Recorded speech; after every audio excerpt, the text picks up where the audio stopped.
Hola, ¿qué tal amigos? ¿Cómo están? Muy buenas noches. Yo soy Esdras Chabot y esto es Dinero y Poder. La promesa de tener un sistema de salud como Dinamarca, pues finalmente no llegó. Al término del actual gobierno, es casi imposible que se logre este sueño del presidente de la República. Más allá de mejorar la situación, pues ha empeorado. Las deficiencias del ISSSTE y el IMSS se van acumulando tanto en infraestructura, abasto de medicamentos y servicio a los derechohabientes. Para hablar de este tema y del reto que enfrentará la nueva administración de nuestro país, pase lo que pase el próximo domingo, bueno, pues está aquí con nosotros Javier Tello, analista y asesor de políticas de salud. Doctor Tello, ¿cómo estás? Buenas noches. Buenas noches, Serra. Ernesto Cervera, Luis Miguel González, buenas noches. Buenas noches. A ver, ¿qué tal, Luis Miguel? ¿Qué tal? Hubo un proceso de lo que teníamos como un sistema de salud deficiente, pero que tenía ciertas áreas que podrían o que funcionaban, a algo que una y otra vez, INSABI, etcétera, terminó fracasando, no funcionó.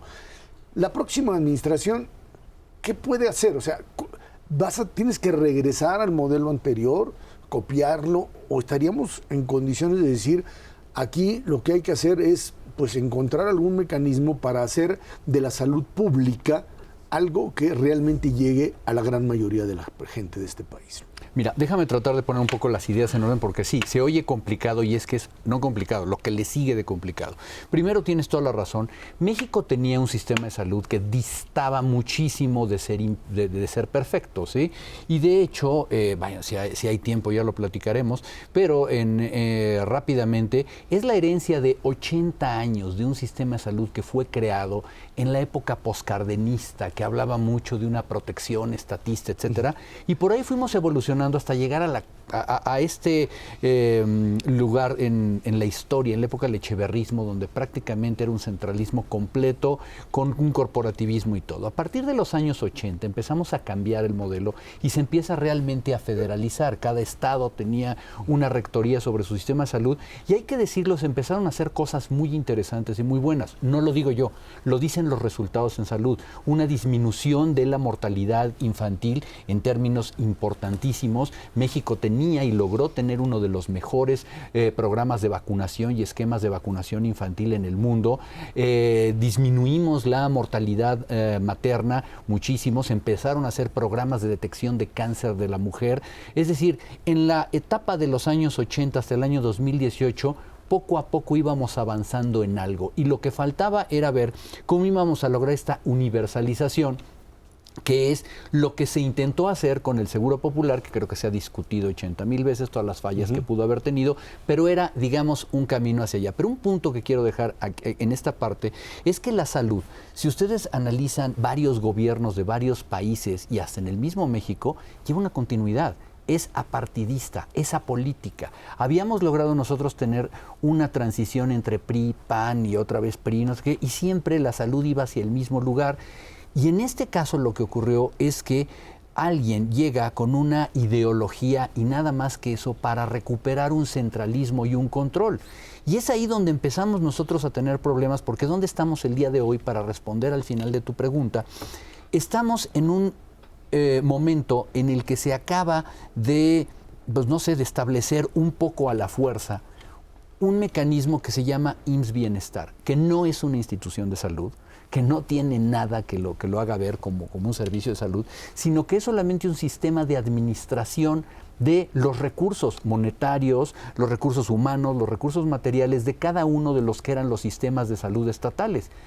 Los que se quisieron afiliar voluntariamente, o es decir, los que respondían al partido del presidente, y los otros, bueno, a principios del año le sacaron un decreto diciéndoles que lo van a hacer a fuerza. Entonces, ¿qué sigue para la siguiente administración? Bueno, si es una de las candidatas las que gane, sabemos que le va a dar continuidad al proyecto. Y perdón, pero no me suena bien, porque si le vamos a dar continuidad a algo que ha dado malos resultados, pues lo que sigue es verdaderamente una tragedia. Y por el otro lado, bueno, seguramente va a ser bastante complicado ver cómo es que podemos empezar a recopilar todos los restos de lo que han quedado este sistema de salud y empezar a construir algo bueno. Pero finalmente mi punto es, yo no le apostaría, sé que es complicado hacerlo, es fácil decirlo, pero yo no le apostaría a volver a donde estábamos. Ese era un sistema ya antiguo, tenía más de 70 años, un sistema fragmentado, dividido. hay que aprovechar la coyuntura para empezar de nuevo y tener un mejor sistema de salud. Javier, un tema que se nota mucho en este no funcionamiento del sistema de salud, ha crecido el gasto en bolsillo de las familias para resolver sus temas. Mucho de lo que no está pudiéndose resolver a través de instituciones públicas se está resolviendo a través de un sistema privado. Es correcto. Que yo diría tiene algunos defectos. Uno es muy disparejo en términos de calidad. En muchos casos hay abusos en términos de precios.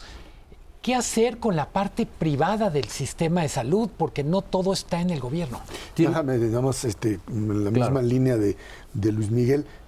Las farmacias se han convertido directamente en esta alternativa entre el que, pues, ante no tener el servicio público, acude a la farmacia, y aquellos otros que, teniendo recursos, bueno, pues pueden directamente todavía pues pagar el alto costo que implica la medicina privada en México. Mira, varias cosas. Luis Miguel tiene toda la razón. La salud en México se ha venido privatizando y vaya, esto que parece una perogrullada lo que estoy diciendo, no, hay que decirlo porque la oferta era, al contrario, tener un sistema donde el Estado diera más y la gente gastara menos. Y ha sucedido todo lo contrario. ¿Pero por qué? Pareciera que es una razón muy extraña, o porque faltan recursos, o porque hay que construir más clínicas y todo, pero nadie ve que los resultados de lo que se ha preguntado a la gente están en la Encuesta Nacional de Salud y Nutrición 2022, por conveniencia. La gente está comenzando a desertar en la primera atención de salud del Seguro Social. Casi el 40% de los pacientes prefieren la medicina privada y casi el 50% de los del ISSSTE. ¿Por qué? Ellos lo contestan: conveniencia, cercanía y rapidez en la respuesta. Y un ejemplo rápido que yo siempre pongo, ¿no? Cuando una madre amanece un día y tiene 2 niños con mocos, ¿qué va a hacer? ¿Tomar 3 combis a una clínica lejana donde la van a hacer que haga cola y donde no le van a pagar el día perdido? No, ella prefiere ir al médico más cercano, que en este caso es la farmacia de la esquina, lo atienden por 60 pesos y adiós. La gente prefiere no ir en el primer contacto o con enfermedades leves a una institución porque sabe que es perder el tiempo. Vaya, dicho de otra manera, el único incentivo hoy que hay para la gran mayoría de las consultas externas para ir a la medicina pública es porque requieres una incapacidad. Nadie de los que nos están viendo que tiene el Seguro Social van solamente porque tienen gripe. Tú vas porque necesitas una incapacidad. ¿Qué hay que hacer entonces, Luis Miguel? Sí, hay que adoptar o hay que incluir a la medicina privada dentro del sistema de salud, como se hace en Europa, como se hace en la Dinamarca que nos prometieron, como se hace en Colombia, en todos estos países. Imagínate tú que la gente pudiera acudir al médico particular que más le conviniera, al que estuviera cerca, y este médico estuviera con una certificación y con un sistema de cobro como sucede en Europa, y que a través de algún mecanismo le cobraran esa consulta al gobierno. Tú caminas 2 cuadras, sales medicado, vas a la farmacia de la esquina, te dan tu medicamento, el médico y la farmacia cobran al gobierno y todos en paz. Te interrumpo porque parte del asunto también es romper paradigma. Este conflicto de interés donde quien te receta quiere venderte la medicina en la farmacia al lado. Eso es, sí, pero eso lo puedes tú resolver. Primeramente, no necesariamente tienes que ir a una farmacia, a un consultorio, una farmacia.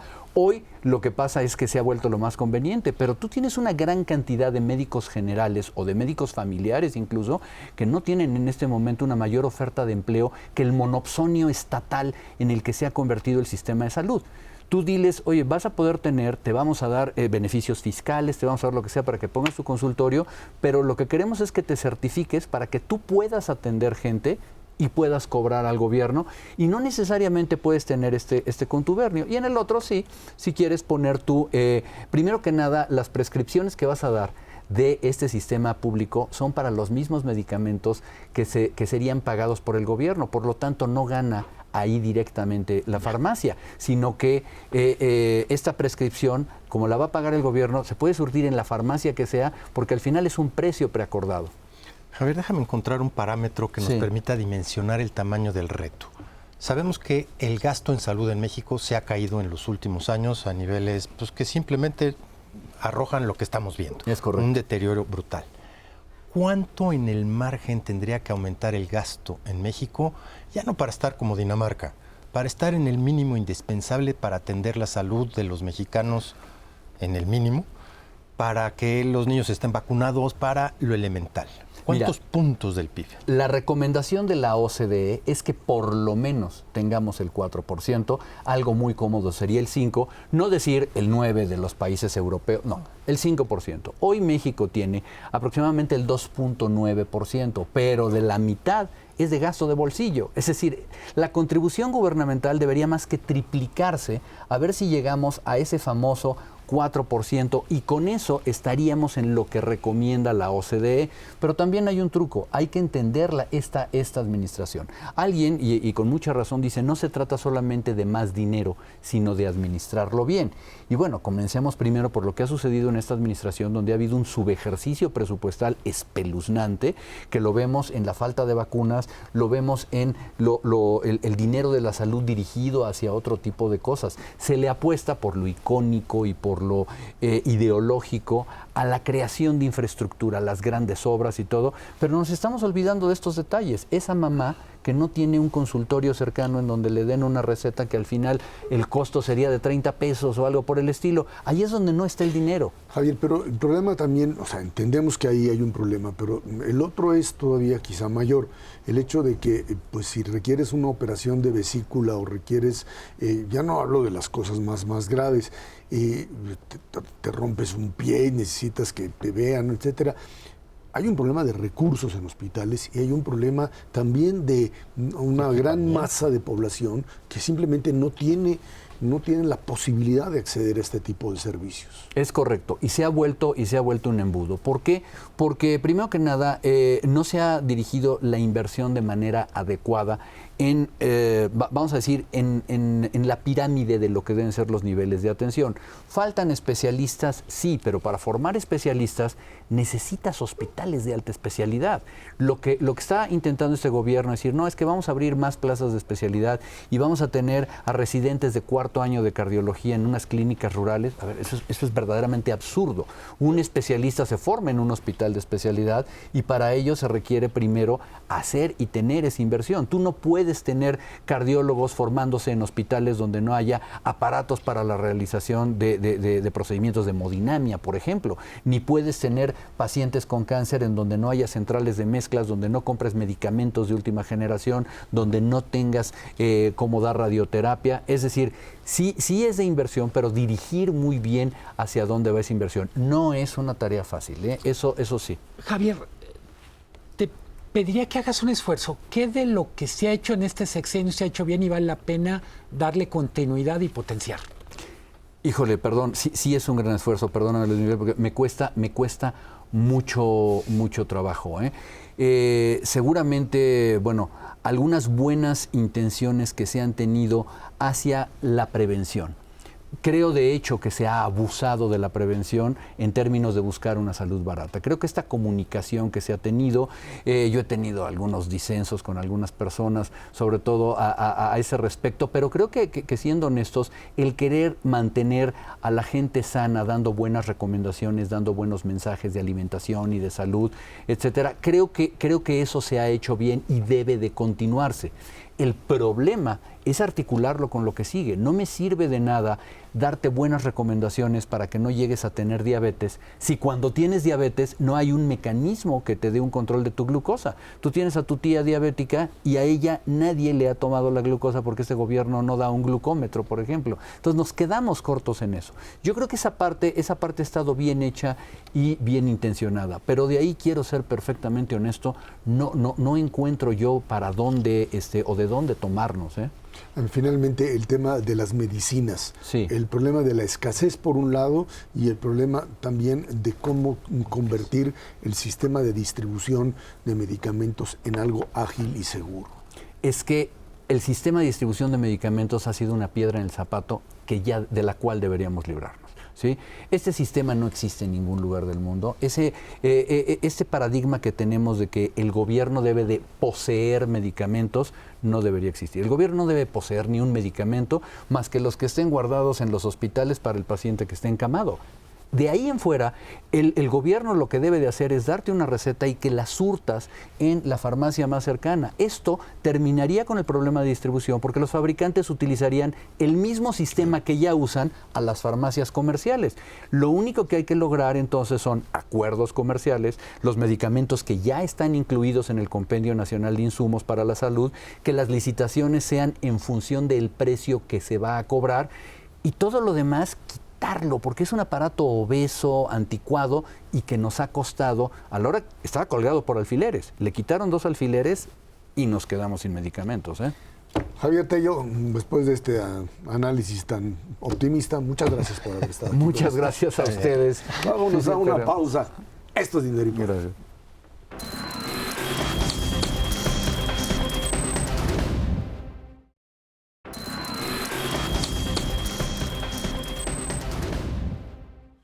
En el primer trimestre del año, el desempleo en nuestro país fue de 2.5%, su menor nivel desde que se tiene registro. De acuerdo con el INEGI, es la proporción más baja desde que se tiene registro en 2005 y fue menor al 2.7% del último trimestre de 2023. El instituto señaló que en el periodo enero-marzo, 574,000 personas se sumaron a la población económicamente activa respecto al mismo lapso de 2023 para alcanzar una cifra de más de 60 millones de personas. Por otro lado, Banco de México baja su estimación de crecimiento de la economía del país a 2.4% desde el 2.8% estimado al cierre de 2023. A ver, entramos primero en el tema del desempleo. Estaríamos pensando otra vez en cifras que tienen que ver con economía digamos, no oficial o economía alternativa, como ahora le han dado a llamar,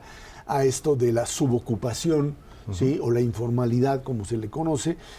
Pero también me parece que de una manera muy, muy clara, estos mecanismos de generación de empleos temporales podrían ser parte de la respuesta de este impulso al empleo durante los primeros meses del año, Ernesto. Sí, la verdad es que si uno analiza con mucho detalle las cifras de ocupación, empleo y desempleo, pues es la verdad buenos datos en el primer trimestre de este 2024. Tampoco es para echar cohetes y hacer fiesta, no. Marginalmente aumenta la ocupación en el país, 600,000 en el transcurso de un año completo. Si uno compara el primer trimestre contra el primer trimestre del año que entra, haber generado 600,000 empleos, incluyendo la economía informal, pues la verdad es que es un dato malo cuando el empuje que traen los chavos es de 1.2 millones. Estás generando la mitad del empleo que te requiere demográficamente el país. Si te cae la tasa de desempleo abierta, no sirve para nada ese indicador, sabemos cómo lo calcula el INEGI. Funcionan otros indicadores sin duda alguna, como el de subocupación o el de empleo en condiciones críticas. Ambos indicadores tienen un buen comportamiento en el transcurso del último año, es decir, van bajando. La gente subocupada está bajando, pero se ocupa en condiciones malas para su retiro, por ejemplo, para tener acceso a servicios médicos en general. Esto es, se va directamente al sector informal. Y aunque está ocupada y no se registra como una desocupación abierta, pues simplemente nos está dando una idea de que a través del tiempo no estás generando las condiciones en el sector formal para que aumente de manera mucho más importante el empleo. Sí, sin duda alguna, es un buen elemento. Pero hablemos de los otros 600,000. Si no están en el desempleo, porque la tasa de desempleo bajó, ¿en dónde están? Hay dos fundamentales. O se fueron a Estados Unidos, migraron, y eso es para nada motivo de fiesta, o simplemente dejaron de buscar trabajo, o porque se cansaron de buscarlo y no lo encontraron, o porque se tuvieron que ocupar en otras cosas, fundamentalmente labor dentro del hogar. Todas las mujeres que de alguna manera podían dejar a su hijo en una guardería, ahora lo tienen que cuidar y ya no están buscando chamba, definitivamente. Y la peor de todas es porque ya no necesitan trabajar, simplemente están recibiendo una beca y ¿para qué me ocupo? Entonces perjudicas enormemente la productividad general de la economía en su conjunto.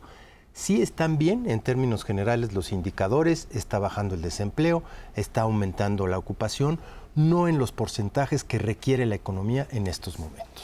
Luis Miguel, está el tema, por supuesto, de empleo, pero también pues el otro, el del tema del crecimiento económico, donde ya Banco de México dice, pues la verdad es que no dan los números. El día de hoy aparecen los datos de la economía norteamericana, en donde pues también el crecimiento es mucho menor a lo que se esperaba, y en ese sentido parece que pues ahora sí que vamos de la mano en este caminito hacia un crecimiento mucho menor. Haces referencia al dato de Banco de México. Banco de México ajusta su pronóstico prácticamente en un trimestre baja su pronóstico de 2.8 a 2.4. Sé que para muchos de lo que nos ven, bueno, no dejan de ser números. Claro. Lo que yo diría es, lo relevante es 2024 está más frío de lo que se esperaba. Hay que recordar, Hacienda trae un pronóstico en el rango 2.5, 3.5, para comodidad decimos 3%. Es muy poco probable que se dé el 3%, y lo que me gustaría destacar, cuando la economía no crece, significa menos empleo formal, significa menos recaudación tributaria, y cuando nos preguntamos, bueno, ¿por qué la economía no está creciendo como se esperaba?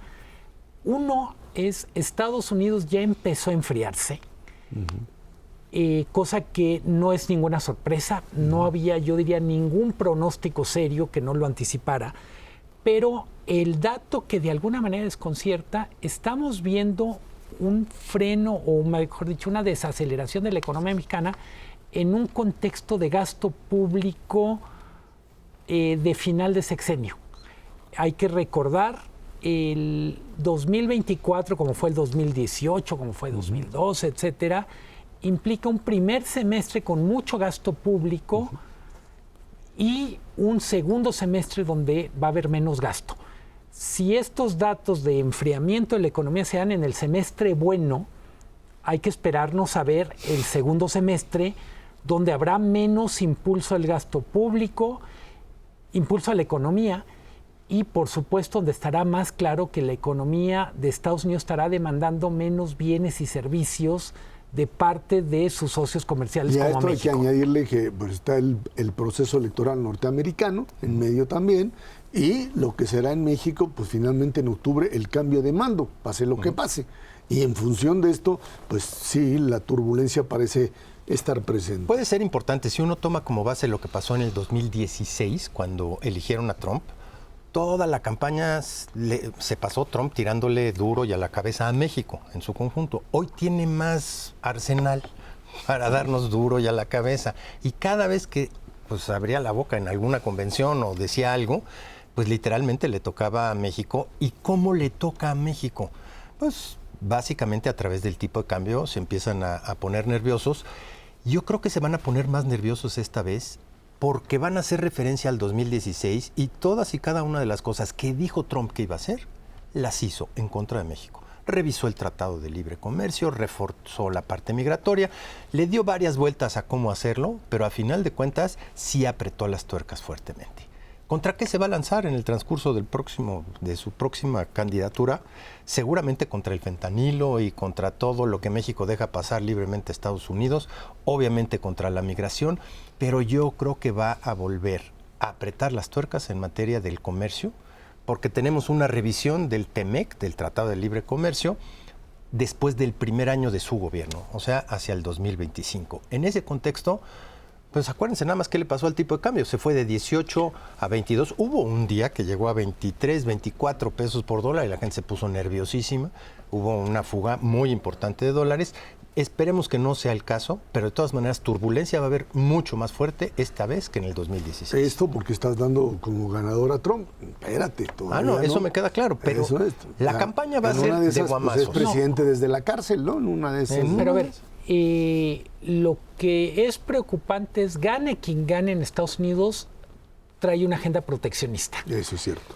Y hay que recordar, el TEMEC es un acuerdo de libre comercio para un para un país que cada vez es más proteccionista. Entonces, vamos a ver que algunos de los sectores que mejor funcionan para la economía mexicana, estoy pensando en la cadena de valor automotriz, estoy pensando, por supuesto, electrónica, eléctrica, etcétera, van a tener que estar atentos a lo que disponga Estados Unidos. Yo diría, probablemente tenemos a favor, es verdad que Trump, vamos a decir, ladró mucho, metafórica y realmente, pero también en el periodo de Trump creció la integración de la economía mexicana a la economía de Estados Unidos. Yo diría, hablaremos mucho en los próximos meses de esta revisión del Acuerdo de Libre Comercio, el TEMEC, pero lo que parece ser una tendencia que va más allá de quién gane en cada lado de la frontera es que la integración de la economía mexicana a la estadounidense y viceversa es lo que dicen una megatendencia. Es que esto sería algo así como un nuevo proyecto proteccionista, pero de zonas geográficas.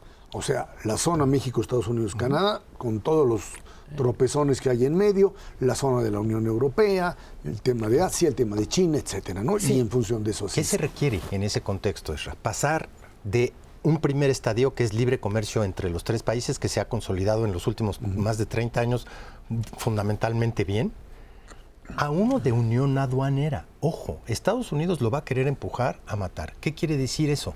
Que los tres diferentes países le cobren los mismos aranceles a todos los países del mundo. ¿Qué quiere decir eso?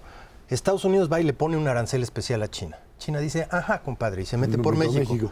Y entonces entrar a una unión aduanera implica que Estados Unidos va a tener también control directa o indirectamente sobre nuestras aduanas. Y si le queremos entrar verdaderamente a una integración formal de todo, un bloque económico como se le conoce, entonces va a presionar a Estados Unidos muchísimo para trascender al siguiente fase de integración. Creo que eso es muy relevante. Cuando decimos la relación económica de México y Estados Unidos no corre peligro, no quiere decir que no vaya a estar sometida a presiones y que vaya a vivir no vaya a vivir cambios sustanciales. El gran actor en la mesa en esta renegociación del TEMEC es China. ¿Qué vamos a decidir como región contra China, con China? Es probablemente la pregunta más relevante. Así es, y ahí es donde va a estar el problema más grave. Vámonos a una pausa y de regreso platicamos con usted. Finanzas públicas, se acaba el sexenio y se entrega, dicen, pues toda un paquete bastante complicado para resolver en el 2025, gane quien gane la elección del domingo. Esto es Dinero y Poder.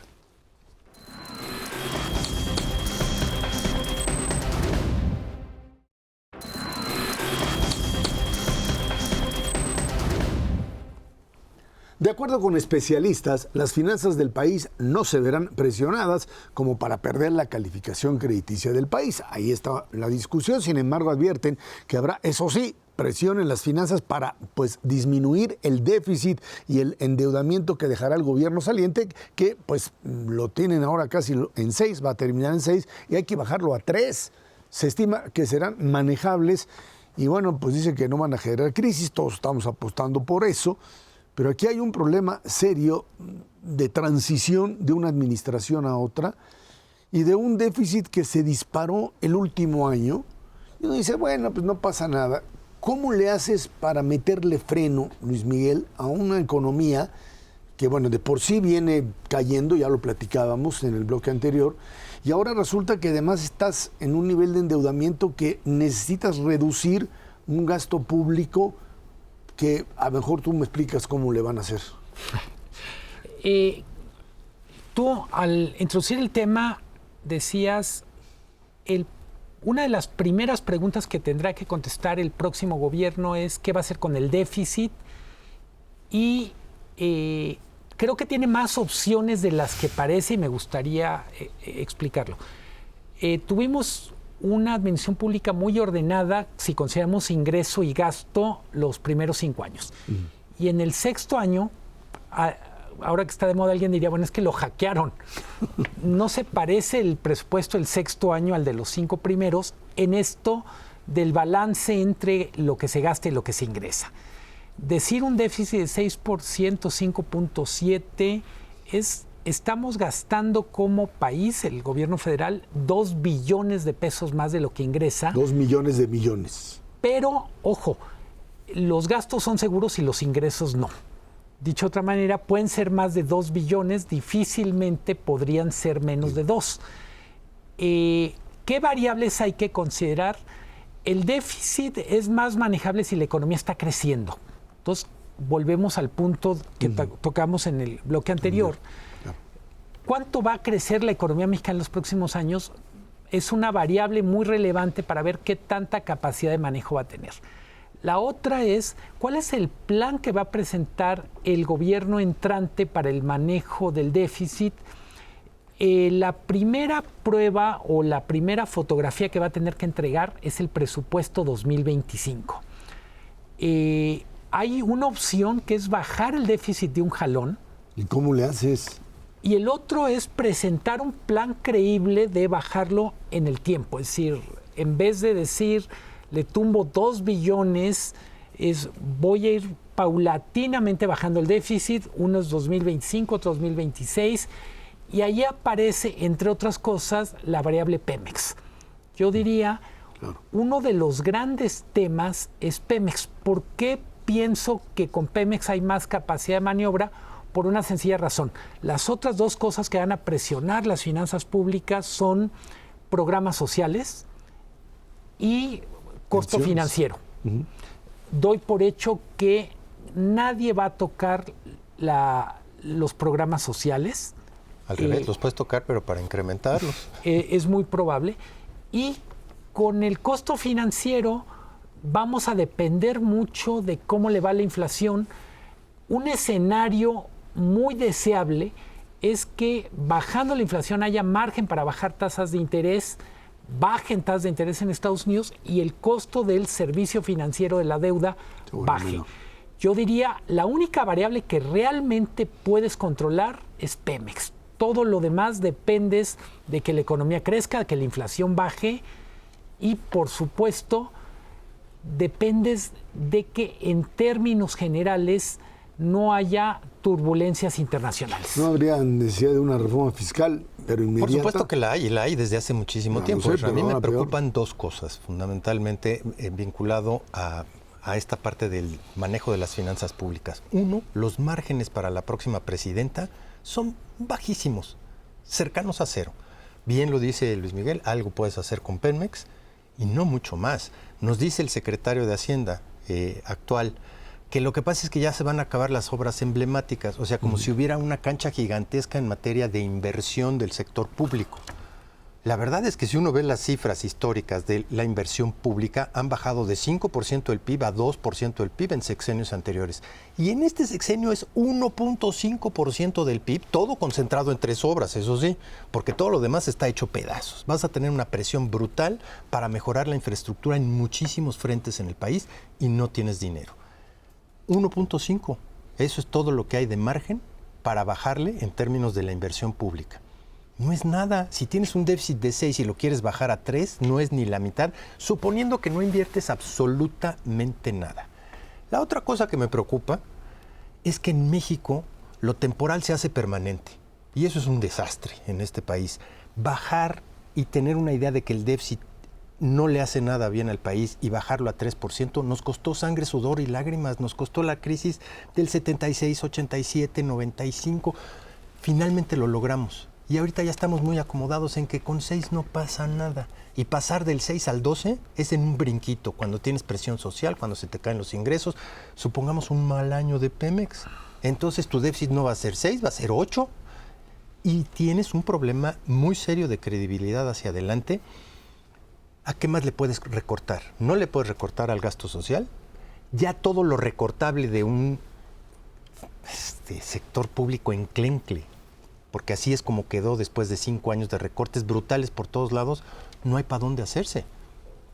A lo único que le tienes o le puedes meter es a más endeudamiento. Y eso es precisamente lo que la comunidad financiera internacional dice, no se puede más de 6. Necesitas una reforma fiscal para encontrar más ingresos, no tienes de otra.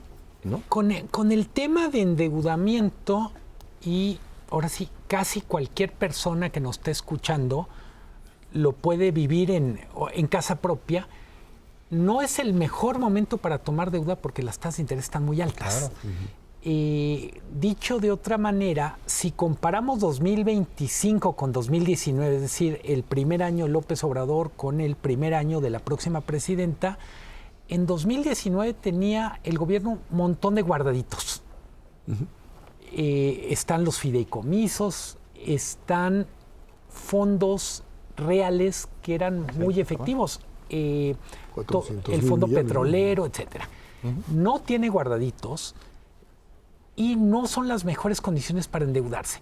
Yo diría, no es una situación desesperada, quien nos está escuchando, no es 1994 cuando había 30,000 millones de dólares por pagar en forma de tesobonos, pero se ha ido acotando el margen del gobierno y si se descarta, como parece, una reforma fiscal para arrancar, se va a necesitar un programa serio y creíble de manejo del déficit. ¿Qué quiere decir creíble? Pues que tus cuentas cuadren en ingresos, que tus cuentas cuadren en gasto. Y hablamos mucho del nearshoring como oportunidad. Es la enorme oportunidad. Pero hablamos relativamente poco del nearshoring como algo que va a obligar a hacer más gasto público. Para estar a la altura de las expectativas de las inversiones extranjeras que sí van a llegar, vamos a necesitar más carreteras, mejores puertos, más seguridad y luz. ¿Y educación?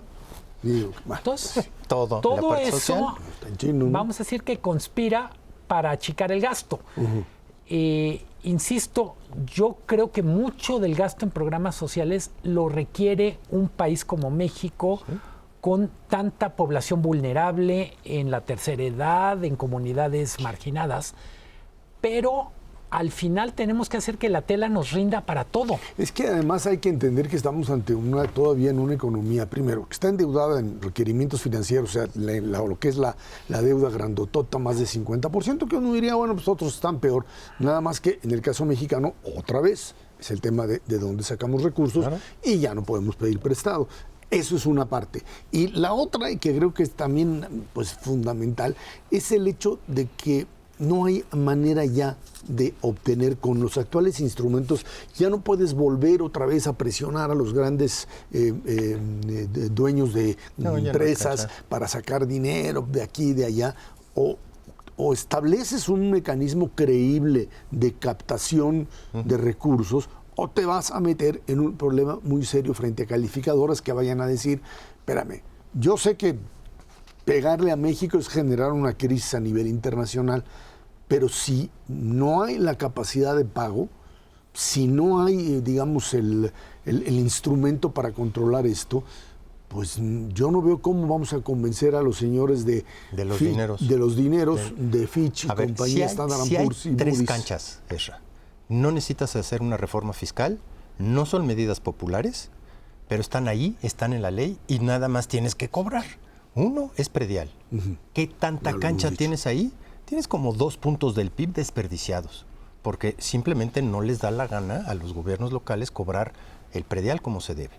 2, tienes toda la parte de aduanas. Tienes casi 1,5 puntos del PIB que no se cobra. ¿Por qué? Porque están en contubernio con el crimen organizado y con todo lo que es contrabando bronco. Es una cantidad de dinero que el gobierno está dejando de cobrar impuestos, aranceles, bestial. Ya llevas un buen cacho. Y te tienes que dejar de hacer pato con el IEPS a la gasolina. Yo sé que las tres son medidas impopulares y que van a tener ciertos costos, pero están ahí directamente para generar recursos. A ver, aduanas. De las tres es la más complicada, pero la más necesaria, hasta por razones de la relación con nuestros socios comerciales, por razones de seguridad nacional. Creo que va siendo tiempo de hacer cuentas qué pasó con la entrega de la gestión de las aduanas a las Fuerzas Armadas. Se cayó la recaudación. O sea, no me quiero meter en discusiones sobre militarización sí o no, pero desde el punto de vista de recaudación, literalmente se te fueron 250,000 millones solo con la entrada de las Fuerzas Armadas. Vámonos a una pausa y de regreso platicamos con usted. INE y Tribunal Electoral, los dos factores fundamentales para la elección del próximo domingo. Esto es Dinero y Poder.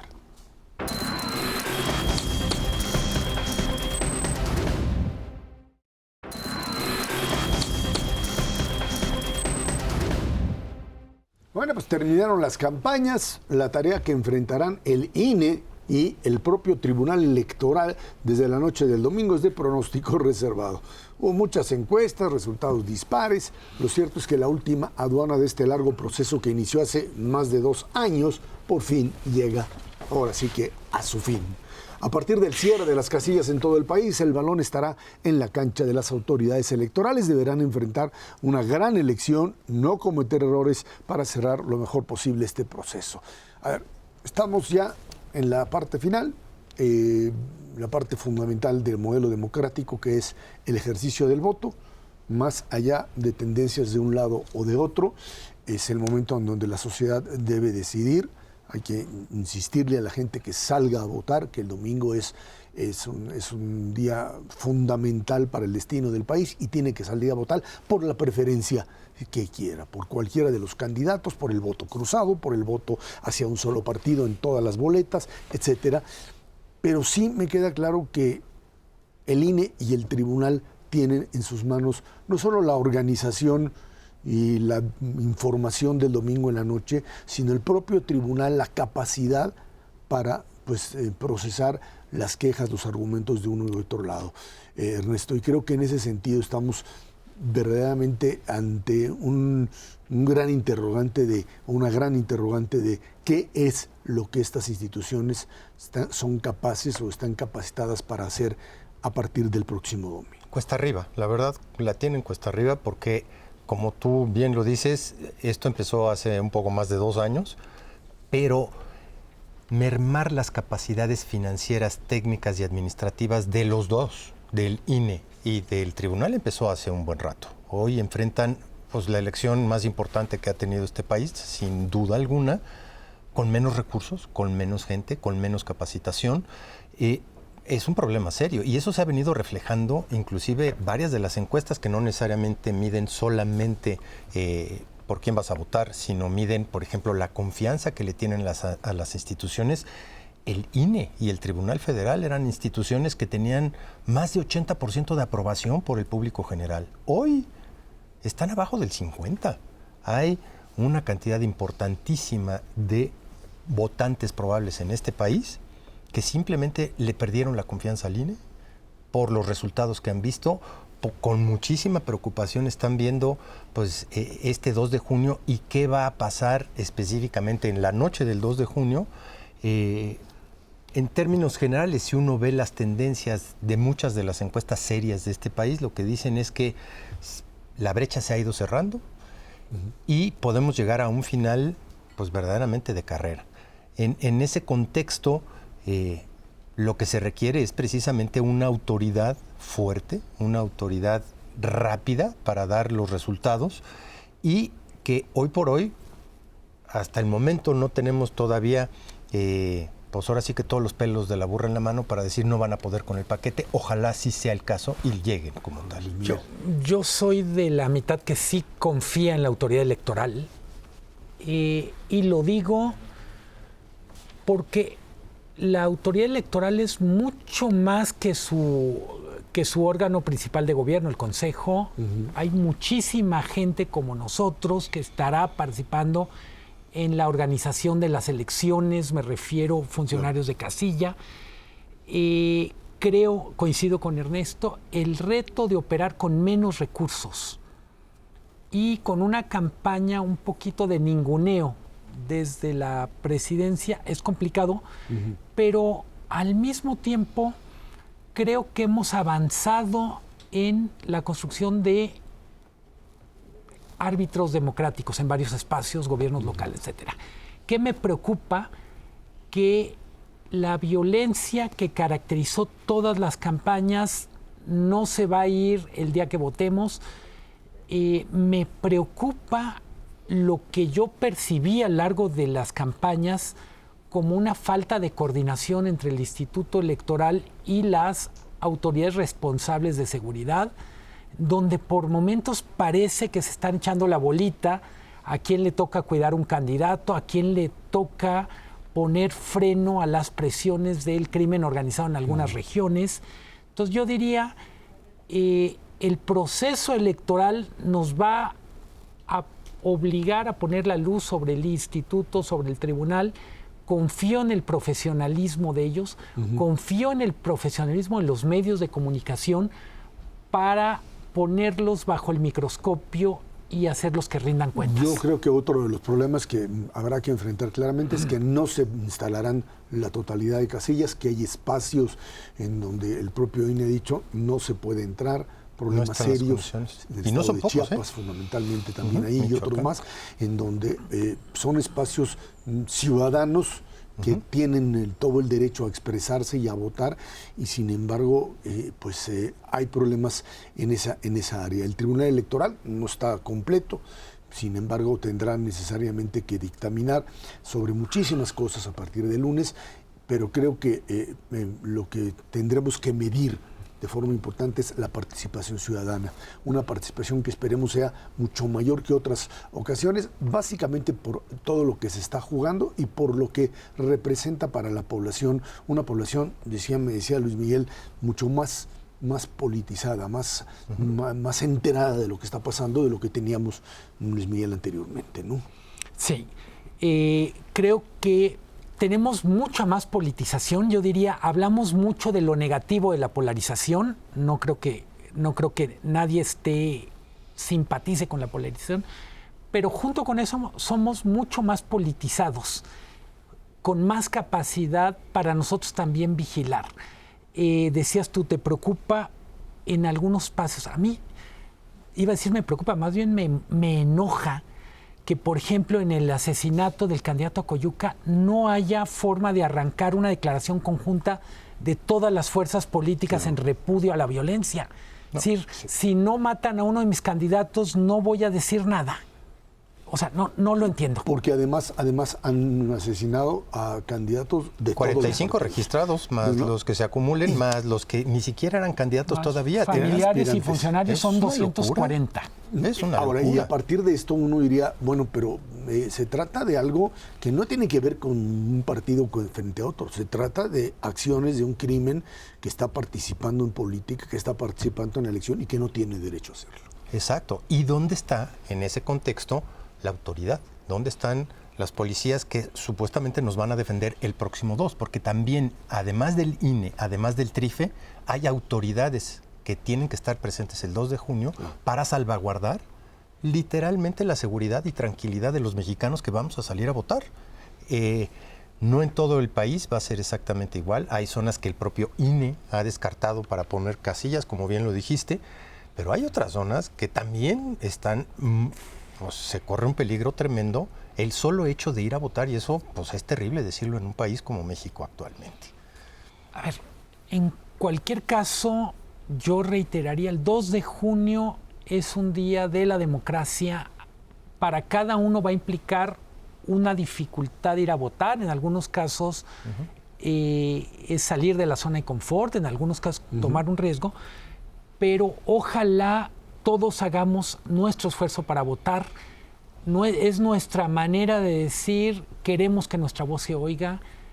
Voten por quien quieran, voten, piensen por quién van a votar y háganlo sabiendo que es su contribución a la democracia. Finalmente hay que decirlo claramente, este sistema democrático que se viene construyendo desde hace mucho tiempo y que en el 97 tuvo su expresión en la pluralidad, cuando el PRI pierde la mayoría, y después elecciones, 2000, 2006 cuestionada, 2012, 2018, y este sistema es un sistema que nació hace mucho tiempo, no nació hace 6 años, y creo que sí es importante entenderlo, que es la parte esencial, no solo de un México moderno, sino de un México que tenga la posibilidad real de una alternancia, de un diálogo este diálogo que se ha roto desgraciadamente desde hace pues mucho tiempo, desde hace unos años, un diálogo entre pues no contendientes, les diría yo, sino básicamente enemigos. Y esto de tratar de plantear una reconciliación, como le han llamado por ahí unos y otros, creo que es un elemento fundamental para echar a andar este país. De lo contrario, pues nos vamos a enfrentar a una situación todavía mucho más complicada. La responsabilidad, sin duda alguna, es de todos salir a votar, y eso es una parte fundamental de la democracia. Sin voto, literalmente puedes tener el esquema más democrático del mundo, pero si no se refleja en las urnas, la verdad es que puedes tener un sistema democrático valiente. Ojalá el acto de votar sea el principio de una reconciliación y de un diálogo en donde todos estén. Así es, todos participando. Vaya a votar el domingo 2 de junio. Ernesto Cervera, Luis Miguel González, muchas gracias. Gracias a usted que nos ve y nos escucha aquí en el 11 los jueves 10 de la noche, Dinero y Poder. Muchas gracias y muy buenas noches.